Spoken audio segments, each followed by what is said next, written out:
I'd like to call the Seapower and Projection Forces Subcommittee to order. I'd like to welcome our newest member, Paul Mitchell. Paul, welcome on board. We are glad to have you. Thank you. Thank you.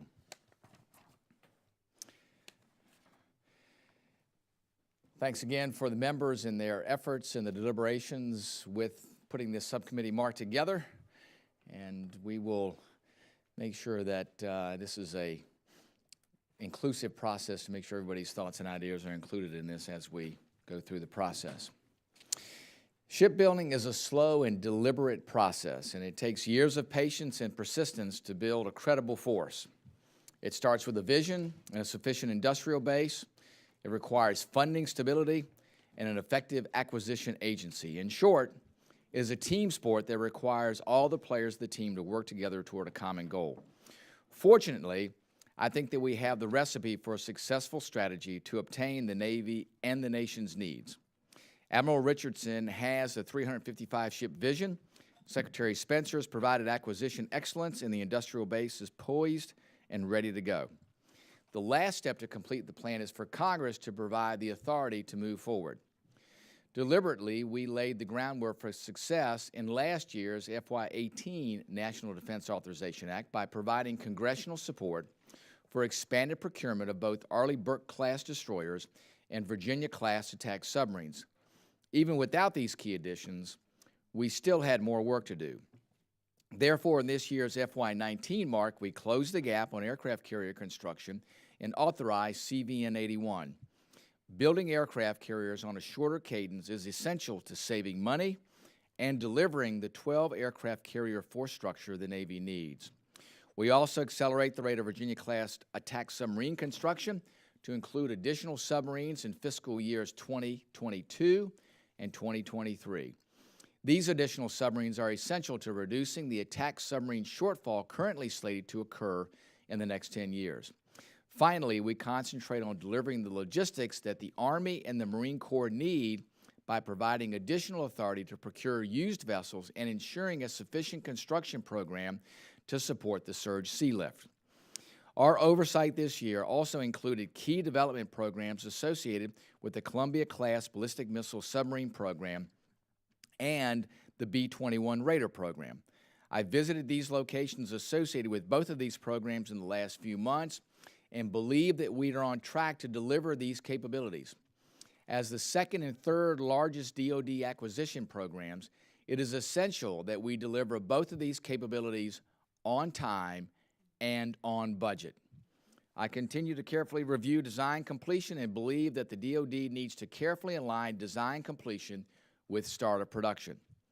As to the other aviation programs, I think that we are also on the cusp of building a sound and holistic strategy to address aircraft shortcomings. With inclusion of multi-year procurement authority for C-130Js and E-2Ds, as well as continued funding for C-130H propulsion upgrades, we are setting a long-term plan for success in delivering remaining requirements. As for the KC-46A, I think that the Air Force is doing a good job ensuring strict compliance. While I believe that the Air Force should lean forward in accelerating acceptance of available aircraft, I also think that the contractor needs to rapidly correct remaining deficiencies and certifications before final acceptance. In my meetings with the contractor in recent weeks, I've been assured that these efforts are underway and that the KC-46A remains their top priority. In conclusion, I think that this mark has been difficult but provides the right capabilities with the right balance to support our warfighters. This mark is not the result of a single person, but the result of a team working toward a common goal. I want to especially thank and highlight the support of my teammate, Joe Courtney. I continue to be amazed as to what a bipartisan group can do when we are aligned toward a common goal. In short, Joe Courtney has been spectacular in his depth of understanding and insight into particularly difficult issues and finding solutions and ways forward to make sure that we get the job done. Our mark is better because of his direct interest and support and his diligence and commitment. I also want to thank our Seapower and Projection Forces staff of Dave Sinicki, Phil McNaughton, Bruce Johnson, and Megan Handel for their tireless efforts to help us craft this mark. I want to give a particular shout out to staff. They do a spectacular job in working across party lines, across thought paths, across all the different efforts, traveling together to make sure we all see the same things, we ask the questions, we obtain the same viewpoints as we make these visits, I think is critical. So I thank them, especially for the long hours of work that I know go into this mark. And at this point, the chair will now recognize Mr. Courtney, the ranking member of the subcommittee, for any opening comments he would like to make. Great. Well, thank you, Mr. Chairman. I got nowhere to go but downhill after your kind words. And again, this is your second year, again, at the helm of this subcommittee, and I want to congratulate you again on the inclusive process, as you mentioned at the outset, that you've set both substantively and also the tone of all the hearings and proceedings. And as I say, along with I think a lot of the other members with other subcommittees, the nice thing about armed services is sometimes you forget which is the majority staff and which is the minority staff, because they really work so well collaboratively, which is not a trademark of every committee that we serve on. So, and again, the product here today is another example of your great work over the last 2 years. I think this subcommittee, really can look at a very proud tradition of really influencing the policy of this country in terms of Seapower, and certainly the final outcome of both the NDAA and also the appropriations process. Mm-hmm. Again, we can show lots of examples of surface ship programs, undersea programs where that's been the case. And again, the 2018 omnibus, as you point out, if you really look at it closely, it pretty tracks really the mark that we started with a long time ago in 2017. So again, congratulations to you on your great work. So to that end, the mark before us recommends 3 additional battle force ships above the President's request. It also continues the National Security Multi-Mission Vessel Program to ensure that future mariners at our state maritime academies will have new American-made training ships, and follows on last year's work on the subcommittee to recapitalize the Ready Reserve Force. It will also include a plus-up to ensure that the Navy and industry have the resources to build our undersea force towards the 66-boat level required in the 2016 Force Structure Assessment that I think is important to remember was drafted by the previous administration. I mean, this, again, the bipartisanship and the continuity of both sides, again, extends to even the Force Structure Assessment and the 355 ship Navy. We built on that recommendation this year with very strong hearings where Admiral Harris from PACOM, General Scaparrotti from UCOM all foot-stomped the Force Structure Assessment's recommendation for strengthening the undersea fleet, which again was we were in a different world the last time there was a Force Structure Assessment, and the need to push the envelope on that priority, which this mark does, again, is totally grounded and input from the folks that are out there defending our country.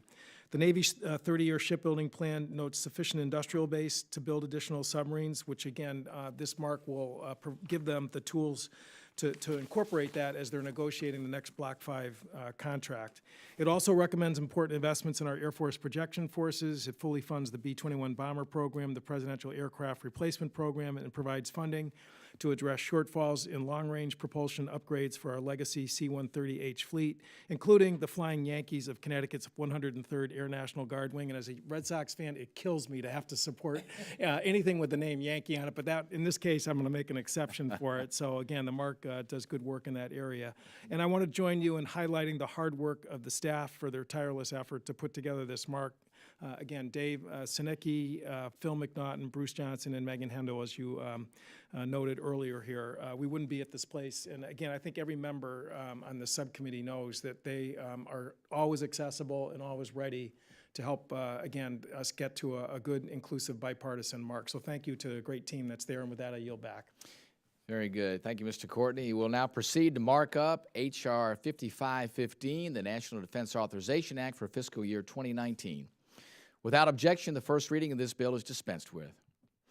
Copies of our subcommittee mark and directive report language were made available and distributed to members' offices on Tuesday, April 24th. Is there any discussion or questions on the subcommittee mark? If there is no further discussion, the chair lays before the members the text of the subcommittee mark for consideration. Without objection, the mark is open to amendment at any point. We'll now consider on block package 1. I ask unanimous consent to call up on block package number 1, consisting of amendments that have been worked and approved with the minority. Without objection, so ordered. Will the clerk please pass out the en bloc amendment?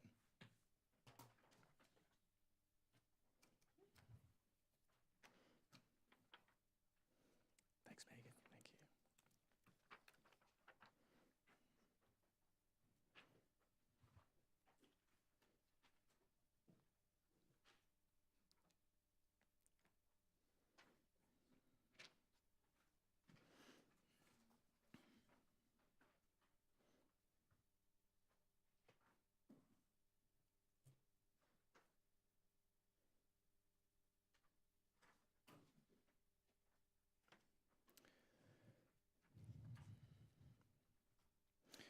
Without objection, the amendments are considered as read.